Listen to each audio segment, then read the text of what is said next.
आज से लगभग 55 वर्ष पहले बांग्लादेश से निकाले हुए प्रताड़ित हिंदू, बौद्ध, जैन और सिख को प्रधानमंत्री मोदी जी के विजन के अनुरूप जनपद पीलीभीत में उनको पुनर्वासित करने और नागरिकता प्रदान करने के लिए मैं जिन लोगों को यह सुविधा प्राप्त हो रही है उन सभी को भी मैं हृदय से बधाई देता हूं, अपनी शुभकामनाएं देता हूं। बहनों और भाइयों, इन लोगों के लिए पुनर्जीवन है। अब ये सर्टिफिकेट प्राप्त होने के बाद कोई ताकत इनको निकाल नहीं सकती है, इनको अब पराया नहीं कह सकती है।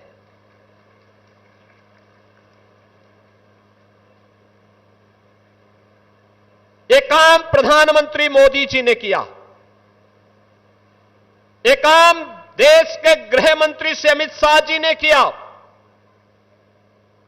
जिसके कारण अब इन लोगों को अपनी विरासत को संरक्षित करने का एक प्लेटफॉर्म जनपद पीलीभीत में उत्तर प्रदेश में प्राप्त हो गया है।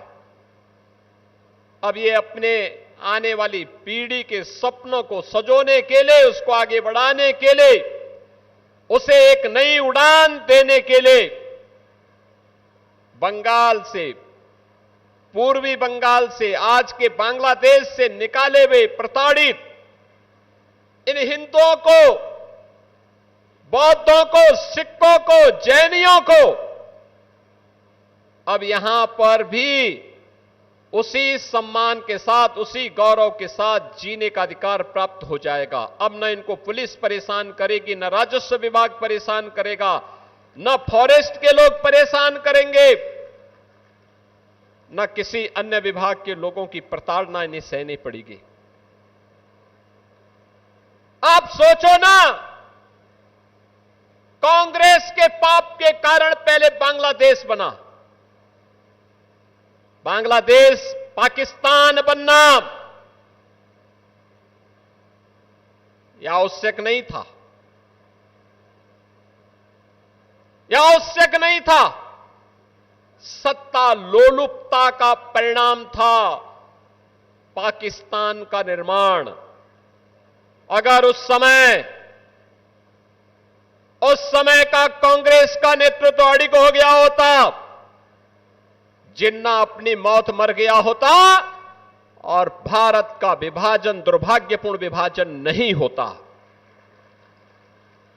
लाखों हिंदुओं का कत्लेआम हुआ, लाखों हिंदुओं को अपनी पैतृक भूमि को, अपने पुण्य भूमि को छोड़ना पड़ा।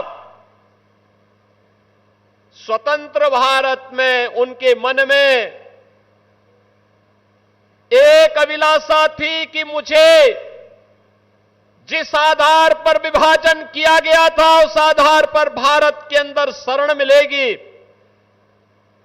नागरिकता मिलेगी, सम्मान के साथ मैं जीवन यापन कर पाऊंगा। बहन और भाइयों, कांग्रेस ने कभी सुध नहीं ली, लेती भी कैसे, और कांग्रेस के हमरा समाजवादी पार्टी को भी कहां फुर्सत थी, कहां फुर्सत थी, क्योंकि इनको तो तुष्टीकरण से जो फुर्सत हो तब गरीबों के बारे में, दलितों के बारे में, पिछड़ों के बारे में, वंचितों के बारे में सोचते। इन लोगों को विभाजन के बावजूद भी केवल और केवल मुसलमानों की चिंता थी, हिंदुओं की चिंता नहीं थी, सिखों की चिंता नहीं थी, बौद्धों की चिंता नहीं थी, जैनियों की चिंता नहीं थी उनको।